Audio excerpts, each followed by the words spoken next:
Easy சேர்ல உட்கார்ந்திருக்காரு madam. சமீபத்தில் நடிகர் விக்ரம் தனது இன்ஸ்டாகிராம் பக்கத்தில் ஒரு வீடியோவை தட்டிவிட்டார். அதில் கையில் ஒரு குட்டி குரங்கை வைத்துக்கொண்டு அவர் செல்லமாக கொஞ்சும் காட்சிகள் இணையத்தை சுழன்றடித்தன.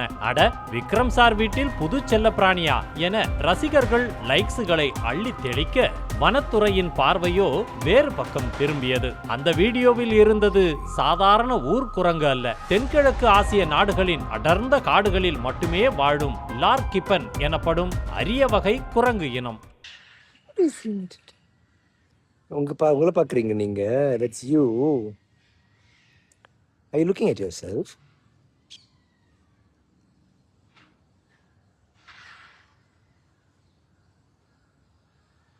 சென்னை கிழக்கு கடற்கரை சாலையில் உள்ள அக்கரையில் மறைந்த மூகா முத்துவின் பேரனும் தொழிலதிபர் CK ரங்கநாதனின் மகனுமான மனு ரஞ்சித்தின் இல்லம் உள்ளது. இவருக்குத்தான் நடிகர் விக்ரமின் மகள் அக்ஷிதாவை திருமணம் செய்து கொடுத்திருக்கிறார். மகளை பார்க்க விக்ரம் அங்கு சென்றிருந்த நேரத்தில் சில எக்ஸாட்டிக் விலங்கு வியாபாரிகள் இந்த அரிய வகை லார் கிப்பன் குரங்கை விற்பனைக்காக கொண்டு வந்ததாக கூறப்படுகிறது.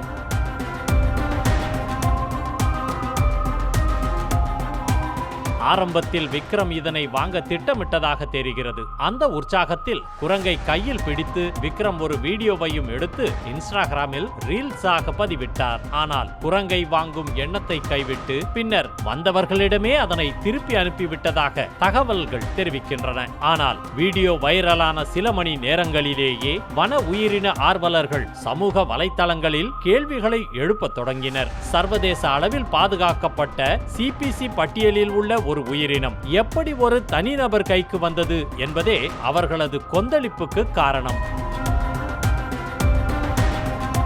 விஷயம் சீரியஸ் ஆவதை உணர்ந்த விக்ரம் அந்த வீடியோவினை உடனே தனது இன்ஸ்டாகிராம் பக்கத்திலிருந்து நீக்கிவிட்டார். ஆனால் வனத்துறை அதிகாரிகள் சும்மா இருப்பார்களா? உடனடியாக கள ஆய்வில் இறங்கினர். மத்திய அரசின் சுற்றுச்சூழல் வனத்துறை அமைச்சகத்தின் பரிவேஷ் 2.0 இணையதளம் மூலம் இறக்குமதி செய்யப்பட்ட எக்ஸாட்டிக் உயிரினங்களுக்கு உரிய சான்றிதழ் பெறப்பட்டுத்தான் இந்த குரங்கு விற்பனைக்கு கொண்டு வரப்பட்டதாக வியாபாரிகள் தரப்பில் கூறப்படுகிறது. இருப்பினும் அந்த ஆவணங்கள் அனைத்தும் உண்மையிலேயே செல்லுபடியாக கூடியவைதானா அல்லது சர்வதேச விலங்கு கடத்தல் கும்பலின் பின்னணி ஏதேனும் உள்ளதா என்ற கோணத்தில் வனத்துறை விசாரணை நடத்தி வருகிறது.